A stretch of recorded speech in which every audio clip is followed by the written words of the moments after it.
All right, what's up, guys? Got a lot of requests on, speed reloads and how I draw from a wheelchair, and so figured I'd show you guys real quick. So first off, my Glock 19, it is clear and safe, and this is just an empty mag. Let me show you guys what this is about. So for me, whenever I will shoot, and my shirt's tucked in just so you guys can see more of the mechanics. And if you have any questions on grip, the way to present it, my best suggestion would be go see Travis Haley has a video on the correct grip and everything like that. So what'll happen is you'd obviously pull your shirt up if you're in concealment. If you're not, obviously this is something different. But your hand goes right down to the gun. Now, you always hear when people say, appendix carry, you're going to shoot something that you shouldn't be. It's pointed at your femoral artery, your balls, whatever you want to call it. But in a life and death situation, that doesn't really apply. Myself, I cannot feel below my waist. And I would rather, I guess, have the possibility of shooting myself and surviving as opposed to somebody who's going to try to rob me. So your hand goes down to the gun, you come up, you present it out.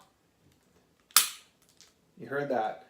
So with that, the slide will lock back, and with my other hand, I'll come down, I'm going to index the magazine, put it in, make sure it's firmly seated.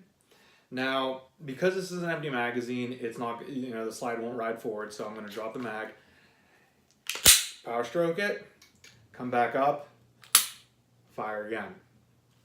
Just a really quick breakdown on how I do it. Now, the hard part for a lot of people is going to try to be to understand, well, why do you carry appendix? And I did a video on that, recently.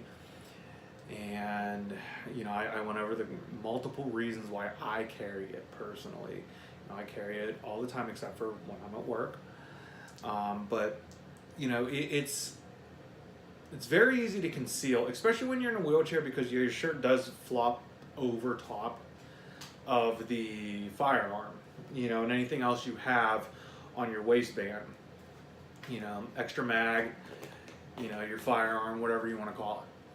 So that's just a really quick breakdown. I'll show you guys again. I'll do it full speed, and this is just how I do it. Once again, pistol safe and clear. So go like this, come up, fire, drop the mag, index it, put it up, power stroke it. Obviously the slide's not going to lock back, so I'll drop it, come back up, do that. So that's what I have found the most effective way for me. Now, as most people know, if you're in a wheelchair, there are a million different ways to do two things. So take it how you want it. If you want to say I'm full of it, then please do. But just know that, I'm not the same as the next person in the wheelchair. So, the most I can say is that this is just the way I have found that actually, affords me the opportunity to carry a firearm and do it with the least amount of effort as possible. If you're in a life and death situation, you don't want to be fumbling around with something, trying to do it. And I guess I can show you guys what it would look like from concealment. Firearm safe and clear. Just do dry fire practice. So I will put my shirt over top of my firearm. So I'm in a situation where I need to drop my firearm, reach down. There's a ton of different ways. G-Code and Travis Haley have put out a video on the different, the couple different ways of doing it. I prefer just to grab my shirt, lift it up, draw it, punch out, fire. Come back in, do it like that. So take it how you want it. You know, this is just me explaining why and how I carry the way I do. If you're in a wheelchair, maybe this will help you.